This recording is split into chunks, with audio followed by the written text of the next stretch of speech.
ভোটের ডাকে বাঁধ ভেঙেছে, জেগেছে জনতা। ধানের শীষের কান্ডারি তুমি, জনতার আলো। অন্ধকারে দিশা দেখাও, মুক্তির ভালোবাসা ভালো। ভয় নেই, থামবে না পথচারণা। তুমি সত্যের প্রতীক, বাংলাদেশের মানা। ভোটের ডাকে বাঁধ ভেঙেছে, জেগেছে জনতা। ধানের শীষের বিজয় মানেই দেশের স্বাধীনতা। সোনার ফসল মাঠে মাঠে, কৃষক ভাইয়ের হাসি। এই দেশেরই মাটির টানে আমরা ভালোবাসি। বদলে ডাক দিয়েছে সারা বাংলা। মাটির মানুষ, মাঠের নেতা। ঝড় বৃষ্টি তুফান পেরিয়ে দাঁড়িয়ে থাকে অবিরামে। চোখে স্বপন, মনে সাহস, জনতার এক নাম তুমি। আজকে আমাদের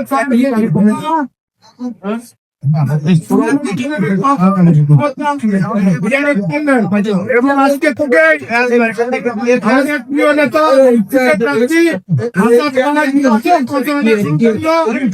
এর জন্য আমরা এখানে উপস্থিত হয়েছি। এই উপলক্ষে আমাদের প্রিয় নেতা, আমাদের ধানের শীষের প্রার্থী এই মুহূর্তে আপনাদের সামনে সংক্ষিপ্ত একটা কথা বলবেন। আপনারা সবাই শান্ত থাকবেন, সবাই শান্ত থাকবেন। বিসমিল্লাহির রহমানির রহিম। ভালো আছেন আপনারা? আমি জানি এই এলাকা বিএনপি ঘাঁটি, এই এলাকা বিএনপির জন্য পূর্ণভূমি। এই এলাকায় বিএনপির জন্ম হয়েছিল। এলাকা থেকে বিএনপি শৈলকুপা থানায় নেতৃত্ব দিয়েছিলেন, ঝিনাইদহ জেলায় নেতৃত্ব দিয়েছিলেন। যে কারণে গতকাল আমি শৈলকুপায় এসে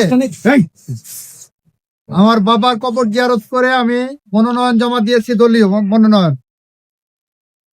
আজকে প্রথম আনুষ্ঠানিকভাবে বের হয়ে আপনাদের এলাকার কৃতি সন্তান মাজমুদার সোনু মিয়ার কবর জিয়ারতের মধ্য দিয়ে আমি আমার নির্বাচনী কার্যক্রম শুরু করলাম। সুতরাং আপনাদের দায়িত্ববোধ অনেক বেড়ে গেল। আপনাদের মনে রাখতে হবে, মাজমুদার সোনু মিয়াকে মুনাজাত করে তার কবর জিয়ারত করে আমি যখন কাজ শুরু করেছি, এই কাজকে সামনের দিকে সফলতার দিকে নিয়ে যাওয়ার দায়িত্ব আপনাদের। অনেক কথা বলা যাবে, সামনে অনেক কথা বলার আছে।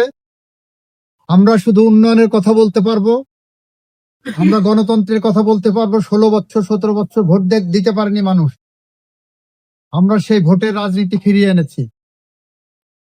এই যে রাস্তাটা দেখছেন এই পাশ দিয়ে যাচ্ছে, 2007 সালে 7 সালের দিকে খন্দকার শহীদুল ইসলামের পক্ষে ভোট চাইতে যখন এসেছিলাম, তখন আলমডাঙ্গা বাজারে আমাকে ঘেরাও করা হয়েছিল যে এই রাস্তা না হলে আমরা কাউকে ভোট সেন্টারে যাব না। ওখানে বসে টেলিফোন করে এই রাস্তাটা আমরা করে দিয়েছিলাম। 15 দিনের মধ্যে টেন্ডার। আমি জানতাম না যে এই রাস্তাটা নতুন করে সংস্কারের জন্য আবার টেন্ডার প্রক্রিয়ায় আছে। আমাকে শৈলকুপা থানার 71টা রাস্তা আমরা টেন্ডার প্রক্রিয়া নিয়ে করছি, কার্যক্রম গ্রহণ করেছি। তার মধ্যে মনে হয় 35টা 36টা 40টা রাস্তার টেন্ডার প্রক্রিয়া হয়েছে। আজকে সকালবেলা এলজিডির যিনি এটা দায়িত্বে, তিনি এসে সকালে আমাকে বললেন এই রাস্তার 22 কোটি টাকা টেন্ডার প্রক্রিয়ায় অলরেডি ফাইনাল স্টেজে। মানুষের কাছে ভোট চাইতে গেলে আপনারা বলতে পারবেন আমরা কথা নয় কাজে বিশ্বাস করি। আমরা এখানে ভোট চাইতে আসার আগে আমরা রাস্তার কাজ করে দিয়েছি। ভোট চাইতে যাওয়ার আগেই যে মালমারি ব্রিজ যেটা ভেঙে গেছিল, হরিণাকুণ্ড এবং শৈলকুপার সংযোগ ব্রিজ, সেই ব্রিজের কার্যক্রম কিন্তু আমরা চালু করতে যাচ্ছি। এটাকে মান্দারিপাড়া 1 কিলোমিটার এটাও টেন্ডার হয়ে গেছে। সুতরাং আপনারা এই এলাকার মানুষ ভোটারদের কাছে যখন ভোট চাইতে যাবেন তখন কিন্তু আপনাদের মন ছোট করতে হবে না, বুক উঁচিয়ে বড় গলায় বলতে পারবেন যে আমরা এমপি হওয়ার আগে, মন্ত্রী হওয়ার আগে আমরা আপনাদেরকে উন্নয়নের কাজ উপহার দিয়েছি। আপনারা গণতন্ত্রের পক্ষে থাকবেন, শান্তিপূর্ণভাবে ভোট চাবেন, কাউকে হুমকি থামকি দেওয়ার দরকার নেই, কাউকে ভয় ভীতি দেখানোর দরকার নাই, ভালোবেসে ভোট করুন।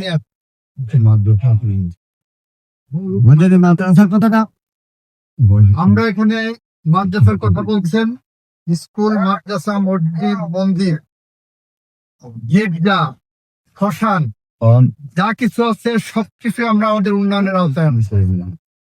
ইতিমধ্যে শৈলকুপা থানায় প্রায় 100টার মতো মন্দির, মসজিদ, 20-25টা মন্দির, শ্মশান, মাদ্রাসা, গোরস্থান, ঈদগাহ, পর্যায়ক্রমিক ভাবে প্রায় 300-350 এরকম প্রতিষ্ঠানকে আমরা উন্নয়নের সরকারি অনুদান দেওয়ার ব্যবস্থা করেছি। আশা করি আগামী দিনে এটা আরো বেশি ত্বরান্বিত এবং সমস্ত প্রতিষ্ঠানকে আমরা উন্নয়নের আওতায় আনতে পারবো। মাদ্রাসার রানিং কাজ হচ্ছে, সেটার জন্য যেটা করা দরকার আমি আলোচনা করলাম। ঠিক আছে, সারা বাংলাদেশে 54টা শিক্ষা প্রতিষ্ঠান বিল্ডিং পাবে বলে শিক্ষা মন্ত্রণালয় থেকে একটা চিঠি পাঠিয়েছে ফ্যাসিলিটিস ডিপার্টমেন্টকে। 54টার মধ্যে শৈলকুপাতে আছে 25টা। সারা বাংলাদেশে 54টা, তার মধ্যে শৈলকুপায় আছে 25টা। আমরা চেষ্টা করছি আরো বেশি উন্নয়ন আনার জন্য। আগামী সপ্তাহে আশা করছি, এটা ফাইনাল স্টেজে আছে, বৃহত্তর যশোরের একটা উন্নয়ন প্রজেক্ট আছে, যেখানে আগামী 5 বছরের জন্য ওই প্রজেক্টের আন্ডারে বৃহত্তর যশোরে হবে 2400 কোটি টাকার কাজ। বৃহত্তর যশোরে 2400 কোটি টাকার যদি কাজ হয়, আপনাদের কয়শো কোটি পাওয়া কথা হয়েছে। প্রতি বছর ঈদের সময় আসলে শৈলকুপার কোনো না কোনো গ্রামে মার্ডার হতো, মানুষ আহত হতো, এক পক্ষ আহত হয়ে হাসপাতালে আর্তনাদ করতো, আর এক পক্ষ মামলা খেয়ে বাড়িঘর ছেড়ে পালিয়ে যেত। আমরা সেই সংস্কৃতি বন্ধ করেছি। 17 মাসে আমরা 3টা ঈদ খেয়েছি, আলহামদুলিল্লাহ একটাও মার্ডার হয়নি। শৈলকুপার একজন মানুষও ঈদের দিন খুনের শিকার হয়নি। আমরা চেষ্টা করছি এরকম একটি শৈলকুপা নিয়ে এগিয়ে যেতে আপনাদের সহযোগিতা। আপনারা আজকের থেকে খালেদা জিয়ার পক্ষে, তারেক রহমানের পক্ষে, জিয়া পরিবারের পক্ষে, মাজমাদা সোনু মিয়ার পক্ষে, মানে দলের পক্ষে আপনারা আজকের থেকে ধানের শীষে ভোট চাবেন। আমি আপনাদেরই লোক, আপনাদের সাথে আপনাদের একজন হিসাবে আমিও ধানের শীষে ভোট চাইতে এসেছি। প্রত্যেকেই মনে করবে ক্যান্ডিডেট, আপনি খালেদা জিয়া, আপনি তারেক রহমান, আপনি আসাদুজ্জামান। আর 2টা জিনিস বলে আমি শেষ করছি। প্রতি মাসে বাড়িতে 2,500 টাকা করে বসে পাবেন, 2500 টাকা। সেটা আমরা বিএনপি ক্ষমতা আসতে দেব। আরেকটা দেব আমরা কৃষক কার্ড। একজন কৃষকের হাতে কার্ড দেওয়া হবে, যে সারাদিন হাড় ভাঙা পরিশ্রম করছেন। এই কার্ড নিয়ে উনি প্রতি মাসে একটা অনুদান পাবেন। সেটা এখন আমরা নির্ধারণ করিনি, সেটা ওই কাছাকাছি হবে। পাশাপাশি ওই কার্ড দেখানোর সাথে সাথে ন্যায্য মূল্যে সার পাবেন এবং কৃষিকাজে অন্যান্য যা সরঞ্জাম এবং সহযোগিতা এগুলো পাবেন। এটা আমাদের অঙ্গীকার। আমরা শ্রমিকদের জন্য কর্ম পরিকল্পনা নিয়েছি। আমরা প্রত্যেকটা শ্রেণী পেশার মানুষকে আমাদের উন্নয়নের কর্মসূচির আওতায় আনবো। আমরা লুটপাট বন্ধ করে, বিদেশে টাকা পাচার বন্ধ করে, এদেশের টাকা এদেশে রেখে আমরা উন্নয়ন করতে চাই। এটাই শহীদ রাষ্ট্রপতি জিয়াউর রহমানের আদর্শ। কর্ম পরিকল্পনা ছিল। এই বলে আমি আমার বক্তব্য শেষ করছি। খুদা হাফেজ, বাংলাদেশ জিন্দাবাদ, সবাইকে ধন্যবাদ। আচ্ছা, এখান থেকে